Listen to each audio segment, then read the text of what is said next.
Reug moom Reug ñaaw na dof na te daa mën làmb. ñaaw na dof na te daa mën làmb. waaw vraiment. benn Franc bi mu doon daan. waaw Franc bi est-ce que.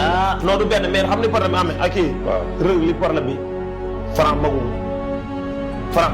magul Reug te dañoo tolloo tey Reug moo nekk ci mbir yi nga xam ñoo gën a bañ defet ci àdduna. Reug dafa am bañ defet quoi da nga koy xool boo xoolee kanamam rek da nga xam ne kii ku bañ defet la quoi. comprendre kooku nag day naqaree bëreel ki nga xam dafa bañ defet. day naqaree bëreel moo tax may la Boy Niang combat bi mu jël moo gën a dàq sax ci carrière am. ndax tey mbër boo xam ne bañ na defet te lépp lu làmb laaj daf koy def mooy day entraîné. te comprendre tey saa bëgg naa moom Reug dafa gëm ne moom tey saa roi des arènes moom loolu incarné sax ci vie moom. kon tey li ko koy may mooy mu ñëw daan Boy Niang avec la manière. mais Boy Niang bu ko Reug daanee nag carrière am day xaw a sooxe. loolu day métti trop quoi moo tax may làmb ji gars yi ñu war a bàyyi xel daal suñu ñëw di ci wax quoi làmb ji neex a ngi noonu. Reug Boy Niang. waaw loolu combat bu neex le 29 juin.